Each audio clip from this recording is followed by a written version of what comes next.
नमस्कार किसान भाइयों, मैं हूं पवन और आपका स्वागत है आपके अपने channel Pawan group of agriculture में। किसान भाइयों, भुट्टे व आटे वाले मक्के की खेती तो पुराने ज़माने से हो रही है, मगर बेबी कॉर्न नए ज़माने की लोकप्रिय फसल है। अंतर्राष्ट्रीय बाज़ार में इसकी काफ़ी मांग है। बेबी कॉर्न की वैज्ञानिक खेती के जरिए किसानों की ज़िंदगी बदल सकती है।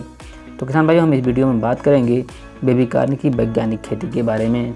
एक और जहाँ मक्के का इस्तेमाल खाने के रूप में, उद्योग में कच्ची सामग्री के लिए, पशुओं के चारे व दाने के रूप में किया जा रहा है, वहीं दूसरी ओर फसल विविधीकरण व कम समय में आजकल ज़्यादा आमदनी लेने के लिए बेबी कॉर्न शिशु मक्का की खेती व्यावसायीकरण हो रहा है। पर बेबी कॉर्न के इस्तेमाल आर्थिक महत्व और उत्पादन विधियों की पर्याप्त जानकारी की कमी के चलते किसान इसकी खेती करने में थोड़ी हिचक महसूस कर रहा है। बेबी कॉर्न उंगली के आकार का लगभग 6 से 11 सेंटीमीटर लंबा और 1 से 1.5 सेंटीमीटर व्यास का अनिषेचित भुट्टा है। दाना बनने से पहले ही इसे तोड़ लिया जाता है। आहार के विभिन्न रूपों जैसे सलाद, चटनी, सब्जी, अचार, खीर, बिस्कुट, सूप, पकौड़े वगैरह में इसका इस्तेमाल किया जाता है। पौष्टिकता के लिहाज से बेबी कॉर्न में कार्बोहाइड्रेट्स, प्रोटीन व वसा के साथ साथ खनिज लवण, कैल्शियम, प्रोटीन और लोहा व विभिन्न विटामिन, थायमिन, राइबोफ्लेविन प्रचुर मात्रा में पाए जाते हैं, जो संतुलित आहार के महत्वपूर्ण हिस्से हैं। सही जलवायु मिलने पर एक साल में बेबी कॉर्न की 2 से 4 फसलें ली जा सकती हैं। इसकी खेती से नकदीकरण व व्यावसायीकरण को बढ़ावा मिलता है। साथ ही इसके उत्पादन, विपणन, प्रसंस्करण और निर्यात की प्रक्रिया से रोजगार के अवसर मिलते हैं। बेबी कॉर्न को उगाने की विधि वैसे तो मक्के से मिलती जुलती है, पर प्रति इकाई पौध संख्या, खाद प्रबंध, तोड़ाई का समय व तरीका और प्रजातियां मक्के से अलग हैं। सबसे पहले बात करते हैं किस्मों का चुनाव। बेबी कॉर्न के लिए मक्के की कोई भी जल्दी पकने वाली एकल क्रॉस संकर प्रजाति सही रहती है। इसके अलावा प्रजाति कद में छोटी व एक से ज़्यादा भुट्टे देने वाली होनी चाहिए। वे किस्में जो खरीफ में 45 से 50 दिनों में, बसंत में 75 से 80 दिनों और उत्तरी भारत के ठंड के मौसम में 112 से 130 दिनों में सिल्क बना ले, बेबी कॉर्न के लिए उगाना ठीक रहता है। बेबी कॉर्न की अधिक पैदावार के लिए BL42, BL76, MIS 114, पूसा संकर 1, पूसा संकर 2, BL बेबी कॉर्न 1 वगैरह खास किस्में हैं। HM4 व प्रकाश संकर किस्में उच्च क्वालिटी व अच्छी उपज के लिए लोकप्रिय हैं। अब बात करते हैं खेत की तैयारी की। बेबी कॉर्न की खेती देश के ज़्यादातर मैदानी भागों से लेकर 2700 मीटर ऊंचाई वाले पहाड़ी इलाकों तक सफलतापूर्वक की जा सकती है। वैसे तो इसकी खेती सभी प्रकार की मिट्टी में की जा सकती है, लेकिन बलुई दोमट या दोमट मिट्टी जिनमें पानी के निकलने का सही बंदोबस्त हो और कार्बनिक पदार्थ पर्याप्त मात्रा में हो, अच्छी रहती है।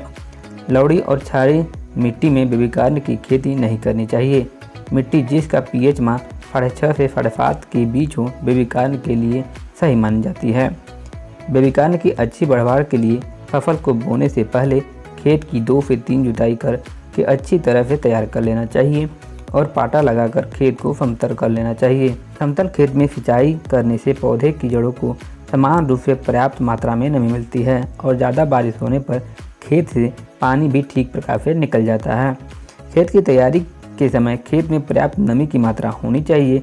यदि खेत में नमी की कमी हो तो बुआई से पहले एक बार सिंचाई करना ठीक रहता है। इससे बीजों का अंकुरण ठीक प्रकार से होता है और फसल शुरुआती अवस्था में अच्छी तरह से बढ़ती है। अब बात करते हैं बेबी कॉर्न की बुआई के बारे में। दक्षिण भारत में बेबी कॉर्न की बुआई पूरे साल की जा सकती है, जबकि उत्तरी भारत में इसे फरवरी से नवंबर माह के बीच बोया जा सकता है। सिंचाई व अन्य उत्पादक कारकों की सही मौजूदगी होने पर बेबी कॉर्न की एक साल में 2 से 4 फसलें ली जा सकती हैं। यदि बीज उपचारित न हो तो उन्हें सही कवकनाशी और कीटनाशी जैसे अवस्टीन व कैप्टान और फिप्रोनिल से उपचारित करना चाहिए। बेबी कॉर्न की बुआई समतल खेत में मेड़ बनाकर की जा सकती है। बारिश के मौसम में पानी भरने से बचने के लिए बुआई मेड़ों पर ही करनी चाहिए।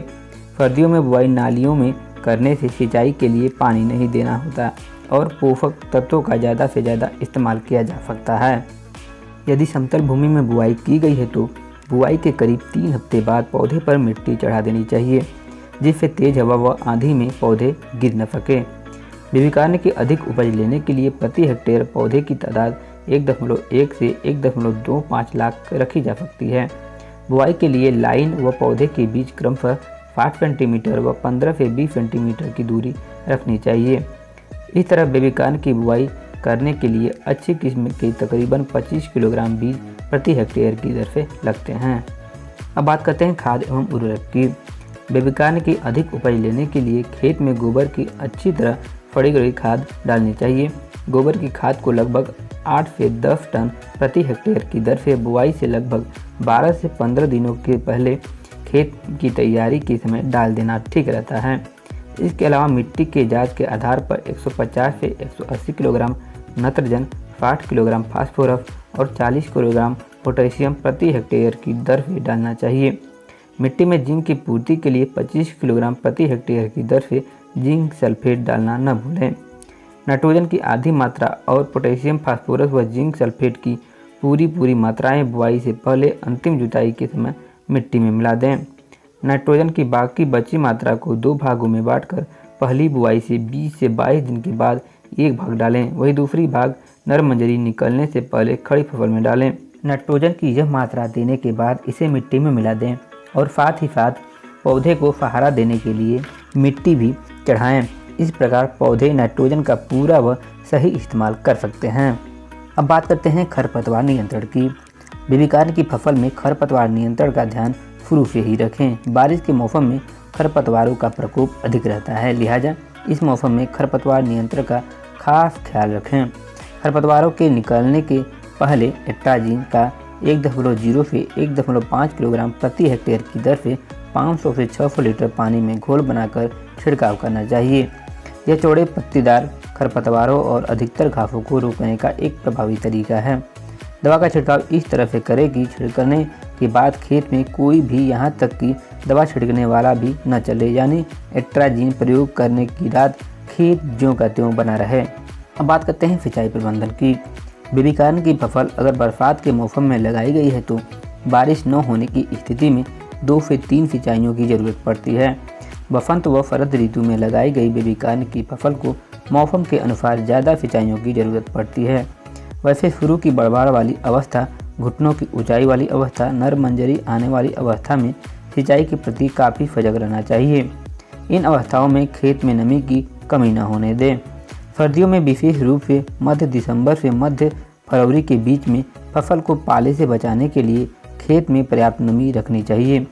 अधिक बारिश होने पर खेत में पानी के निकालने का भी पूरा ध्यान रखें। विशेष रूप से शुरू की अवस्था में पानी न भरें, इसके प्रति सजग रहना जरूरी है। अब बात करते हैं नर मंजरी निकालना।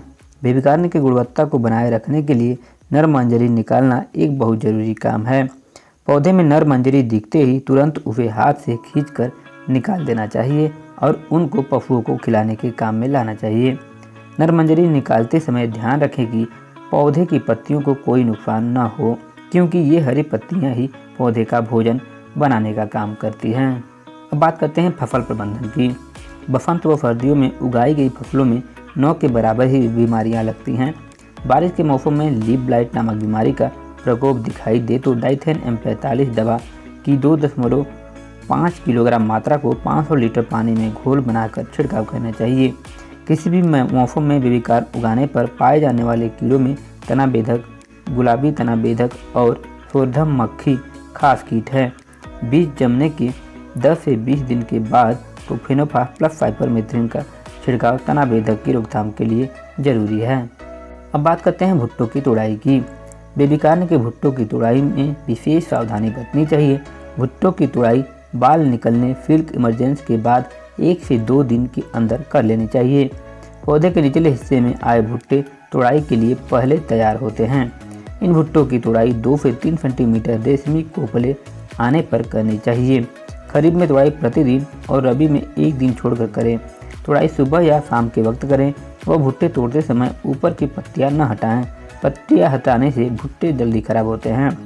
एकल संकर मक्के में 3 से 4 तोड़ाई करना जरूरी होता है।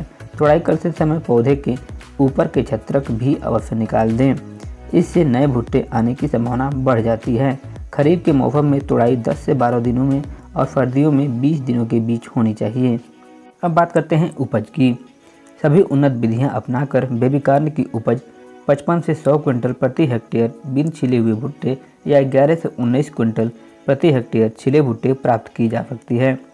सर्दियों की फसल से बारिश व गर्मी की फसल के मुकाबले ज़्यादा उपज प्राप्त होती है। इसके अलावा 250 से 300 क्विंटल प्रति हेक्टेयर हरा चारा भी प्राप्त होता है। इस प्रकार बेबी कॉर्न उगाने से एक फसल से करीब 50,000 रुपये प्रति हेक्टेयर तक फायदा होता है। फरवरी मार्च में बेबी कॉर्न से 150 से 200 रुपये, अप्रैल मई में 100 रुपये, जून सितंबर में 60 से 90 रुपये और अक्टूबर नवंबर में 150 से 200 रुपये प्रति किलोग्राम का मूल्य मिल जाता है। अब बात करते हैं तुड़ाई के बाद के काम के बारे में। अगर प्रसंस्करण की सुविधा हो तो बेबी कॉर्न को तोड़ने वाले दिन ही छिलका हटाकर 200 ग्राम, आधा किलोग्राम या 1 किलोग्राम के पैक बनाकर ठंडे स्थानों में रखना चाहिए। छिलका रहित बेबी कॉर्न का ढेर नहीं बनाना चाहिए। बेबी कॉर्न को रंग व आकार के अनुसार अलग अलग श्रेणी में रखकर प्लास्टिक के थैले में पैक करना चाहिए। बेबी कॉर्न को खराब होने से बचाने के लिए उसकी कैनिंग, निर्जलीकरण या प्रशीतन विधि से डब्बाबंदी करनी चाहिए। इससे बेबी कॉर्न को काफ़ी समय तक महफूज रखा जा सकता है और दूर दूर के स्थानों पर भी भेजा जा सकता है।